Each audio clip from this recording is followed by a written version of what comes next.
Okay, we've got Rez, McDonald's in Spanish. Apparently the menu... Wasn't that my turn? You just did Maggie with the box, okay? Apparently McDonald's has Spanish under their menu now, which I've not seen that. I've not been in there. My husband was telling me that. Pisses him off too. I don't know. I don't ever go into McDonald's. If I do, it's to the drive-thru because I'm not getting my kids out of that car and taking them in there. Mm-hmm. Yeah, I agree. That's, there's pictures. Pretty much everybody knows a hamburger. If you come here and can't speak English, you can at least learn cheeseburger or Happy Meal. Oh my gosh. Just point to the kid. I want this. And I want something big. Yeah, that's ridiculous. I mean, it's bad enough that, if you went to Mexico and you went down there and refused to try to communicate with them, they're not going to put up with that. But we're supposed to? No. Well, I come from Florida. Don't hate me. But I was born and raised there. And there is such a diverse, you want to talk about a melting pot, but actually the majority of it is Latin American. And Spanish is the predominant language there. And I remember years ago, back when I was still in school, which that wasn't too long ago to talk about. But, yes, dinosaurs roam the earth. Shut up. I'm not saying anything. Florida was actually considering making Spanish the first language in Florida. No, and I was like, no. I will leave. And I was in high school. I couldn't have left. And you did leave. I leave. was so mad. I did years later. But it is predominantly Spanish speaking down there. And I used to resent that for a very, very long time. Of course, I think I've lived here long enough now. I don't actually kind of resent it. You had to come here and learn hillbilly. Okay. That's our first language. I absolutely refused to take Spanish in school. Yeah. Because I was so mad at how everybody, it was America. And I know if I moved to France or if I moved to Russia or to Germany. We are very tolerant. Or to China. Yeah. Granted, most other countries speak English as a second language. Yeah. Because they teach it in school. Yeah. But, and I actually think foreign languages should be taught in our schools much younger than they are, but not just Spanish. And I don't think there should be one language that is predominant over English. Yeah. Or almost as predominant. I mean, if you come here and you live here, you really do need to speak English. Or try to learn. I know people that speak Spanish and all Spanish, and they've lived here for years, and I still go to school and can't even talk to them. They're not trying at all. Well, now, and in Florida, though, my husband, almost the entire crew was Spanish speaking. And he would teach them English, and they taught him Spanish. Yeah. And so they really communicate. There's one guy, and we've been here almost 9 years now, and he still calls my husband on a regular basis, and they communicate in English. Well, yeah, if you're trying. Yeah. But if you come here and I'm Spanish, I'm not speaking English, then why'd you even come here? If you're so proud of your culture and everything, then, Well, I think what's worse than it being on the McDonald's menu is that you can take the driver's license test in all these different languages.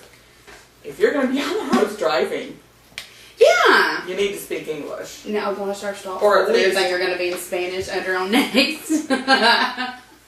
Well, I went to the doctor the other day, to the pediatrician, to take my son, and I was like, bring mommy a magazine, and he brings me a magazine, and he brought me 4 or 5 of them, and they were all in Spanish, and I'm like, what? And that's probably because they have a huge clientele of Spanish-speaking people. But, out of all the ones he picks out, yeah, there should be more English there than Spanish.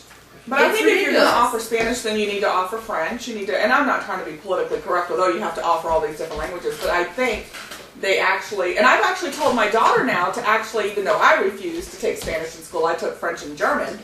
I've told her that she should take Spanish in school because the fact of the matter is, in the economy, you will make more money if you're bilingual in Spanish because of the Spanish population. Exactly. If you could translate in businesses, that's absolutely. A huge plus. So, but I don't think that we need to make it just unbelievably easy. Yeah, we already do. Learn the English language. We already do. When we're in America. Okay. I mean, people who came over from Italy and stuff, they learned English. Yeah, exactly. People that came over from the Come Philippines, here and be proud of English. America, and you can still be proud of where you came from, but you don't have to turn what we are into where you came from. Yeah. Okay. We're going to get sued. Your go. I don't care. It's bugging me. Hey, out. Go Brandon said, I hate that they put candy right at the checkout line everywhere, and then when you walk out, they have toy machines and more candy. Ridiculous. Well, I really don't like your computer. Okay. That's the end of it. I'm sorry, I couldn't afford a Mac. I think there's really not enough information on that one. You know, there's no reason, you haven't told us why you don't like that. I mean, not that I disagree with you, but... No, I know why he doesn't like it. Why? Because you have your kids hanging all over. That may be part of marketing, but do you know how frustrating it is when you're trying to check out and you've got candy and toys everywhere? Of course I do. I have kids. Exactly. So and why I tell do you them not if they even ask me, my kids they're aren't not allowed getting to anything look. for a month. Yeah, my kids aren't even allowed to look that way. But Well, yeah. what do you mean you don't? You don't? Well, I mean, I don't know if he thinks that, you know, he doesn't like it right there because he wants to buy it. No. To me, there just wasn't enough information why he doesn't like it, but that's okay. Well, that's my cousin, so I guess he assumes. That you do know. He does. And you do know because you probably He does. He has a child. know him. He has a small child. Uh-huh. And I totally understand that. And my mom actually replied to that. Well, you and Tiffany did that. Yeah. So when she kept us, we did that. It is annoying. It's so annoying. Not really the candy. You know what makes me even madder? At Walmart, the little stupid, like the little flashlights. Wally World. We don't know anything about Walmart. The little flashlights and all the little rinky-dinky stuff they put to there. attract kids. It's awful. But you know what? Be a parent. That's where parenting comes in. And I'm not saying you're not a parent, or I'm not saying your cousin isn't. And I agree, it is annoying. But once you go through it a couple times with your child, and you just tell them. But you know what? You're going to tend to go to the place that doesn't do that. I don't. I mean, I just do whatever. But it's kind of... If it became an issue with me, which it's really not, but if it did, I would just choose not to go there. Right, but I don't think it should be an issue. I think that's where the parenting comes in. And well, yeah, my kids aren't allowed to even look. Yeah, don't because you've been told them. Don't even bother to ask because you're not getting it. Then they wonder why kids are, making the sensors go off. Well, the parent will give it to them and they're stealing it, and then the sensors are going off, and it's just a big mess. Just take it down. All right. Oh, wait, no, I don't want to stop. What? And Happy Meals shouldn't have toys in them, I guess. No, I don't care about that. But it's the same thing.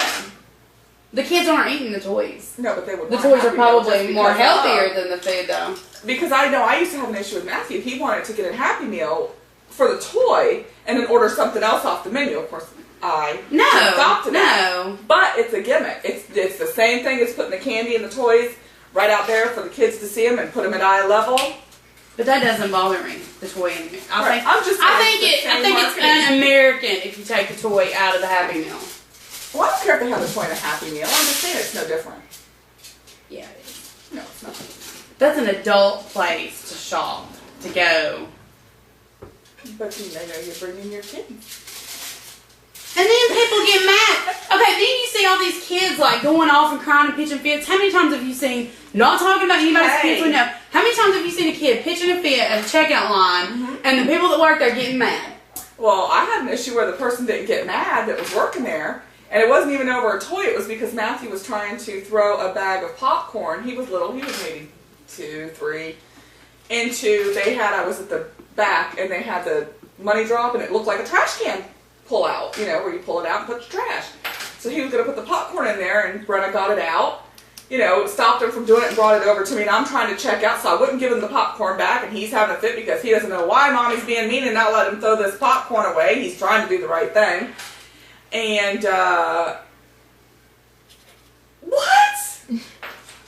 Okay, the lady's at it again. Yeah. Anyway, but anyway. The claw? I'm doing the right thing by not giving in to him and trying to waste everybody's time by explaining to him. Yeah. But I wouldn't give him the popcorn back. Yeah. And the lady behind me, this old bat, says, someone needs to watch The Nanny. Have you ever seen that show? And I replied, no, I'm too busy being a bad parent. Exactly. But anyway, it all goes okay, bottom line, just try not to take your kid to the grocery store. Leave them in the car, lock the door, keep it running. I'm just kidding.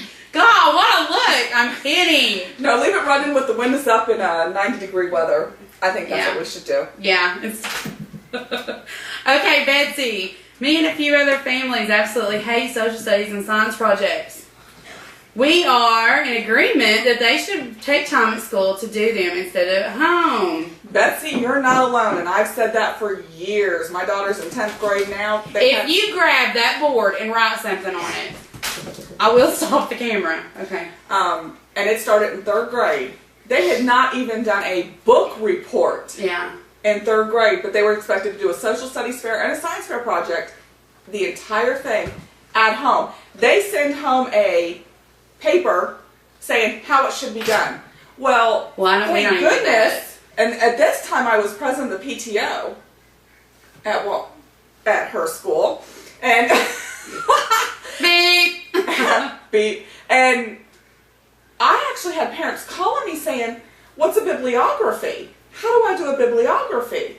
You know, and while I knew how to do a research paper, you know, and was able to teach my daughter how to do these things, and I did, I completely agree that this is something that they should do as a class. It should start out the first couple of years. During science and social studies, during the fair, you should be working on your project. Not in the book, doing whatever is scheduled. You should, if you want a project done in the schools, then you should teach them how to do it. Teach them how to outline. Teach them how to take notes from different books. And it's really about what parent did the best job and spent the most money. Yes, because I've seen the results of who... You walk by and you're like, a 4th grader couldn't have done that. Are you kidding me? 20-page, 3rd grade, 20-page typed report with a board that's just fabulous.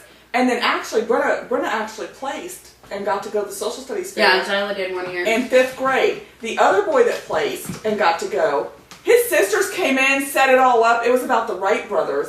And he actually said, what were their names again?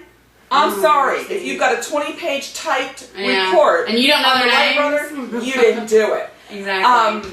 You know, and this it is a lot of money. I mean, I didn't do any. I mean, you know, I didn't. It wasn't huge and elaborate, but it was $70 at Hobby Lobby for the 2 because I have 2 in 4th grade. Yes. And it wasn't that elaborate at all. I can't imagine going some of these projects. Oh, they spend $200-300. Some this is it's not worth it. And what do you get? And this is supposed to be a poor community. Yeah. But anyway, then when you get and you don't know because your kids aren't up there yet. She got into 7th grade because they only do them here through 8th grade. Well, actually, she's doing one in honors chemistry, but it's completely different. But they actually did do, in 7th grade, the entire thing, except with a little bit of research outside of the class. But basically, they did the entire thing in class with the teacher teaching them how to do it. Well, my daughter, because I had already told her as she aged and was doing it every year, and I gave her more and more responsibility through it, and she had to, you know, she had to help and participate in every step of the way. Because you're doing your job. Finally, in 7th grade, it only goes through 8th grade.